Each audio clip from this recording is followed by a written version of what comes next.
some dogs are being deliberately harmed just to raise funds. But there is no conclusive evidence of this, only rumors. Our team went back to Charles's so-called shelter to see if we could find out more.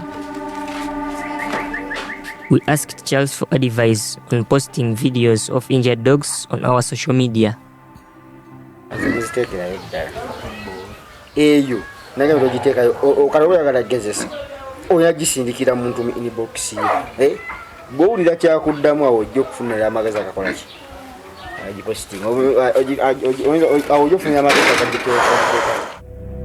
Then Charles said something I could not believe.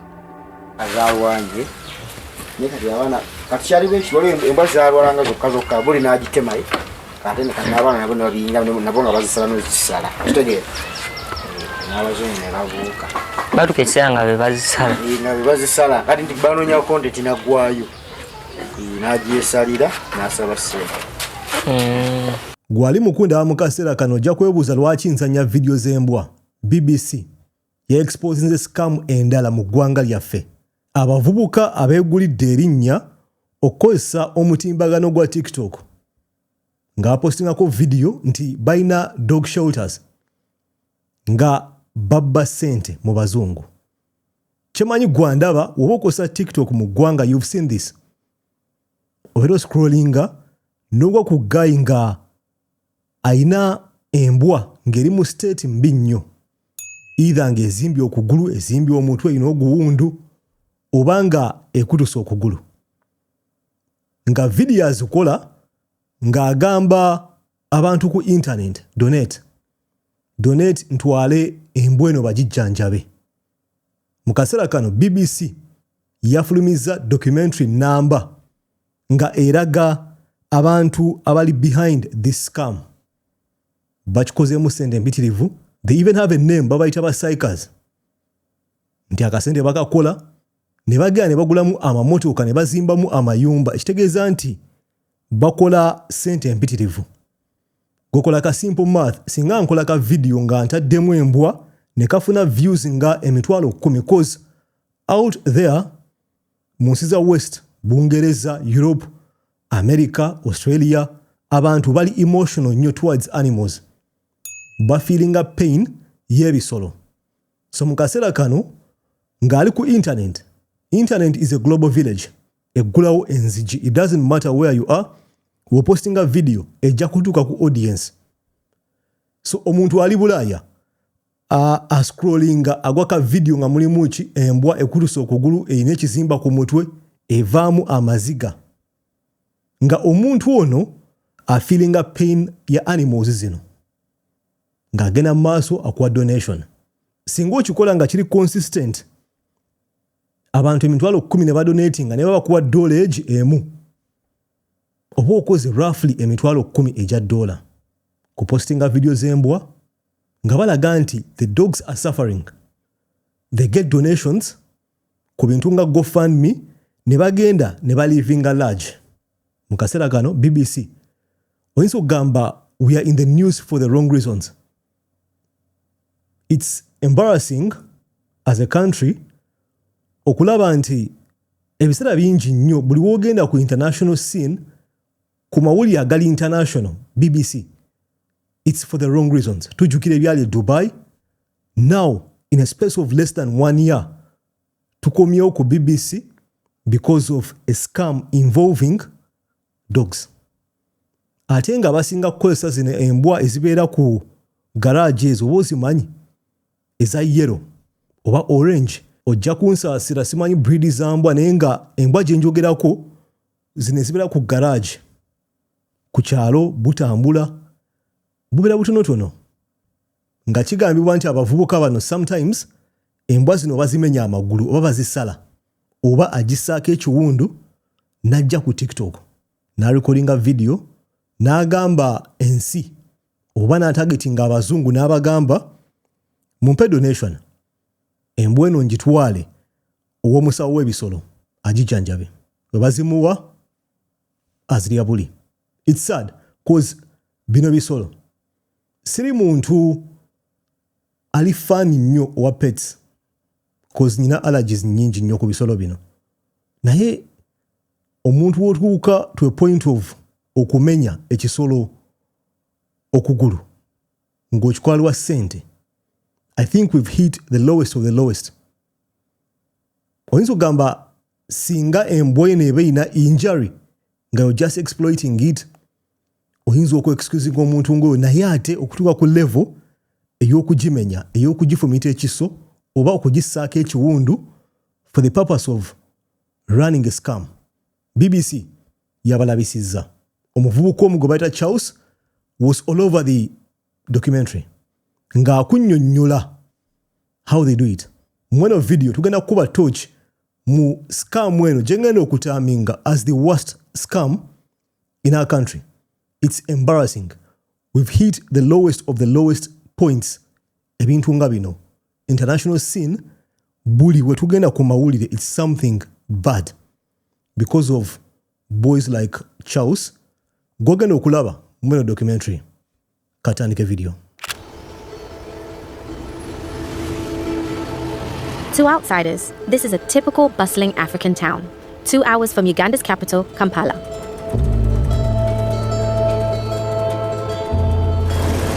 But Mityana's residents know this town has a secret.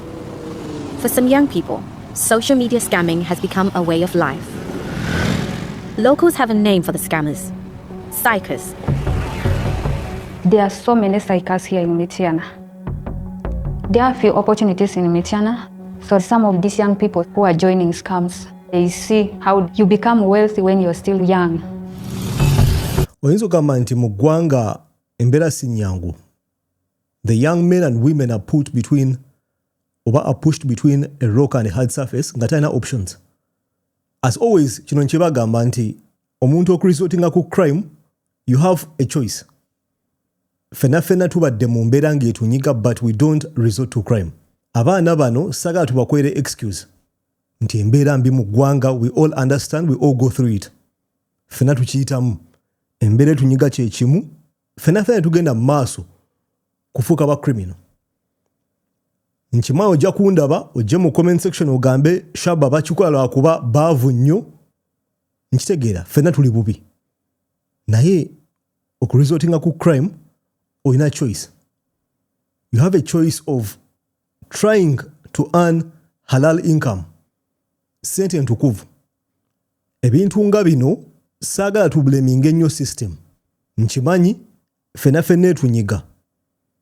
The problem, it's them as these boys.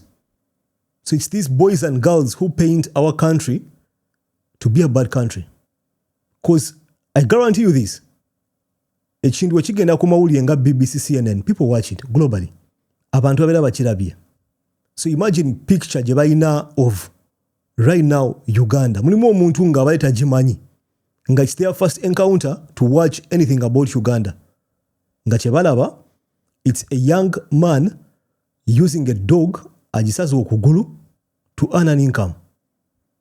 How low do we get? It's embarrassing. Kino nkigamba mbayenda ba documentary eno nga nsoma comments nga mpulya n'ensonyi muli. Kwe ga muli ng'owulira okuswala. Some of us love our country. Believe it or not, Bannayuganda bangi nnyo baagala eggwanga lyabwe. Tebaagala kulaba nga Uganda eri associated with ebintu nga bino. But you have characters like the young man gwe bayita Charles, ogenda mulaba maaso awo, he's not concerned.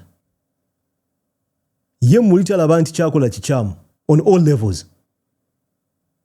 Kale katugambe nti mwavu nnyo talina kyakulya, ali bubi nnyo, naye can't you earn an income nga tokosezza bisolo nga bino? Nga to resortinze to one of the worst scams nga we nagambye ezokukozesa an injured, helpless dog. It is embarrassing. Young people, instead of going out to work, now people send pictures of dogs to get money from outside this country. The psychers have found a new hustle: filming dogs in distress, posting them online, and coaxing money from unwitting dog lovers around the world. Nasanga unabikuba ebifaananyi oba nazikuŋŋaanya nasindika ebifaananyi abazungu yamuwa ssente. Psychers are the most respected here in Mityana. Bila mu Mityana basikirizibwa okwegatta ku basayika. Era ojja sanga nti oli wakikola n'afuna ssente, bavubuka bonna bamulaba ne bagamba gundi yaguze emmotoka, bajja kola ki? Nabo bajja tandika okutambula mu eryo ekkubo. Nakikoonako some time back, we value material things a lot. Kisuka. Omuntu alowooza lwakuba nyinamu akamotoka I'm successful, you're nothing. So we grow up in that environment associating success to ebintu nga amasimu ag'ebbeeyi, nkute iPhone 17 Pro something, nyina emmotoka, ng'otambula okutta akasumuluzo bw'oti. People think that's success. Sekivaamu nti we begin glorifying criminals. We begin glorifying abantu abakola ebintu nga bino. Escammer. Omukyala akugambye nti the psychers oba abavubuka n'abakyala abakola ebintu bino e Mityana, they are highly respected because bakifunamu ssente. Ate bagira mu liri erinnya nti tuzijja ku bazungu. So we think it's okay. No, it's not. Oli kukozesa a poor helpless animal ng'ogitokyaringa. Simanyi, I might be nga nzaaliko ekikyamu wano, but I think this is wrong. Naye nkugambe, I do not love pets. Siri muntu wa bisolo. Bwe nkirina nabwe ndi ntandika okufeesa. Nina allergies almost to everything ekinaffa. Naye this is wrong. Okukwata embwa n'ogimenya okugulu, ogikuba ekifaananyi okiteeke ku TikTok. So this raises a very important question. The platforms, especially TikTok, nkikoonyeeko emirundi mingi, and I know abandaba abamu temwagala tubyogereko ebintu bino. There's so much nonsense and crap that goes on that platform. Obufere bungi kweyo platform. It's not regulated in the country. Every time Dick and Harry can post a video, nasika abantu eriyo. From broad day kwetunda, since akyogera mu luzungu, now tuyingidde scamming. Stepping as low as possible nga tukozesa ensolo, embwa, to scam people. It is annoying. Kinyiza. Government, if we are not careful, kijja getting out of hand. That means waliwo ebigenda mu maaso nga tetubimanyina bimanya. That's even much worse okusinga bino. Tomanyi osanga batundiyako ne drugs. We need a form of regulation of that platform. The earlier we do it, the better. At least omuntu okugulawo account nga atuwa ID, nga submittinga ndangamuntu ye, ekitegeeza nti wokola nonsense kyangu nnyo okufuna. Naye right now, in this moment, nsobola okuba nga nina TikTok account and I abuse it. Naye njikosa okukola all sorts of nonsense to a point of shaming an entire country, to a point of painting a very bad image of a beautiful country nga Uganda, the Pearl of Africa, globally, ng'abantu mu kaseera kano buli alabye video eyo thinks Ugandans, we are so cheap that we use animals to scam. Kinyiza. Ate nga I guarantee you this, nti police tena kyegenda kubakola. Yes, bajja kumukwata, bamunyige, bamuggyemu kye bamugyamu, bamute, addeyo atokyaringa ensolo endala. In this community, few are willing to speak out. So we decided to send an undercover team into Mityana to find out more. My colleague and I posed as young people who had just arrived in Mityana and wanted to enter the business of online dog shelter content. We learned that some so-called shelters operate like a rental business. The owner allows multiple content creators to film at the shelter in exchange for a fee. Abavubuka ab'enjawulo bakozesa ekiyumba kye kimu eky'embwa, kiyite shelter, ne baferera omwo. Waliwo omuntu abapangisa ekiyumba ekyo nga ye bizinensi ye, nga ye akiteekawo, ayina embwa ze, so ojja n'oshooting nga n'okola ki n'omaa n'ovaawo nga osobola okulaba somewhere here ono alabika ali mu kusolicitinga ssente zaaki z'embwa y'emmere wanawo ka GoFundMe. Sad. It is so bad. Content creators then take turns to film with the owner's dogs and raise their own donations. We got a phone number for one of the most active shelter owners. He is known as Charles Luvaja. It's me, Charles, again. I'm calling upon your support to see our dogs are hungry immediately. We were amazed at how welcoming Charles was. He showed us around his shelter and let us film his dogs for an entry fee equivalent to $8. We clearly were not the first. Inside the shelter, there was a small cage where the dogs were being kept. On entering the cage, a strong smell attacked me and it really smelled bad. The cage was full of dog waste. The dogs piled on top of each other to avoid sleeping on their wastes. When I started filming the dogs one by one, I really felt sad for them. The dogs were in a bad condition. My colleague stayed outside. Charles was surprisingly open about how the business works. Namugamba landlord yatugobye. Yatwadde omwezi gutya. Kino mwansonga. Ngala ogamba tunakolera GoFundMe ya. Kuzimba kugula wammwe ogera kola ki? Okisine shoti libadde iyo. Just GoFundMe olujjula sente ogera gula ko nyumba bazimba ko nyumba yo. Ngojja shoti libadde iyo. Just olidabiriza mbudabirizaye omulaga wakoze ki? Charles told us that you can lie to the donors about the cost of food.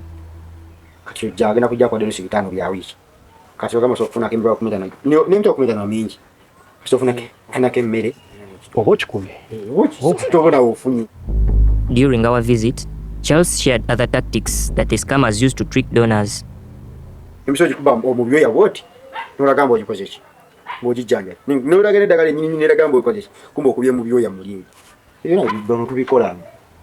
Charles made it clear he didn't need to work hard for the money. What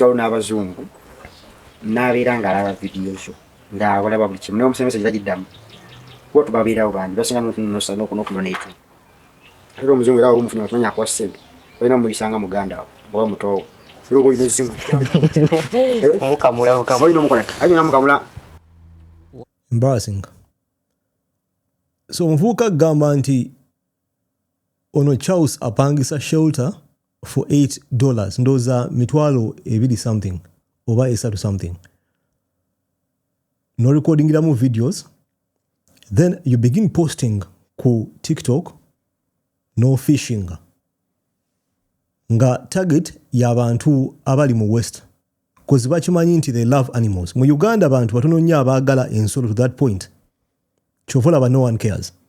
No one cares. Eno nga documentary yafulumye and I'm sure this young man ne police tena kumukwatako and they will not.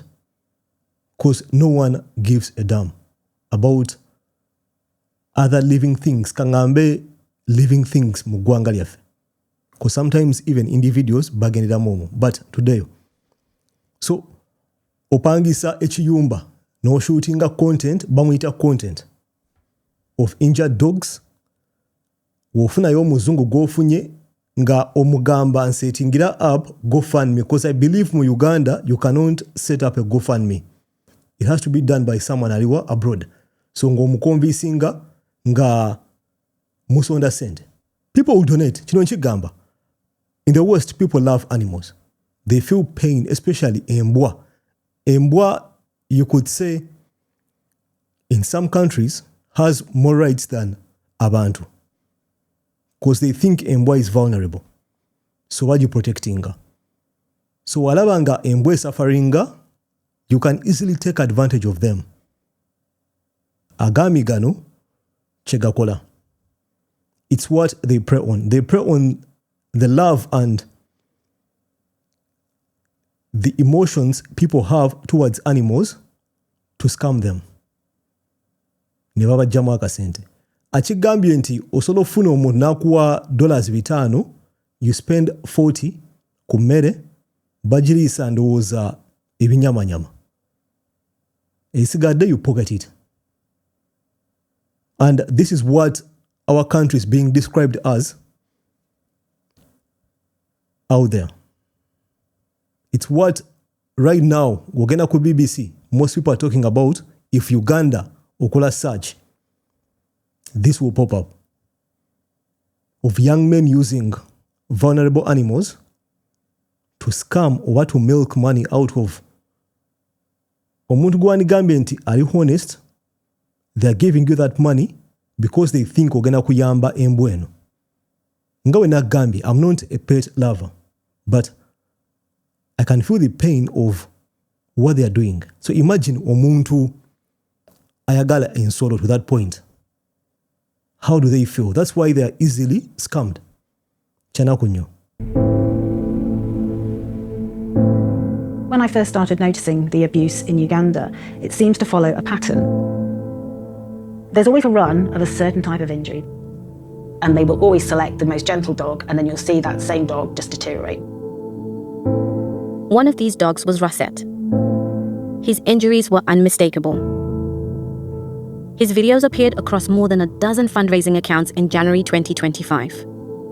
Please consider donating today to save a life. Please, we still need more help.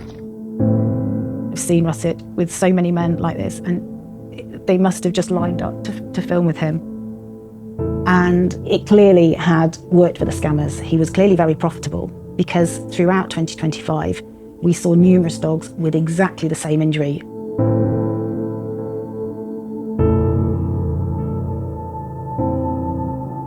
All that pain is just for a few donations.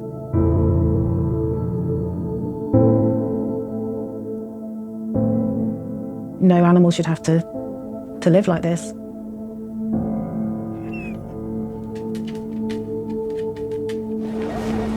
Nicola and her group suspect that what is happening to dogs like Russet is no accident, and that some dogs are being deliberately harmed just to raise funds. But there is no conclusive evidence of this, only rumors.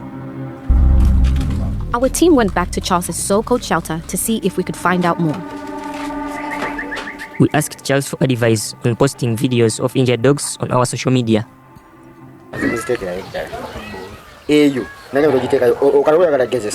Oyagisindikira muntu mu inbox ye bw'olira kyakuddamu awo ojja okufunira amagezi agakola ki agiposting awo ofunira amagezi.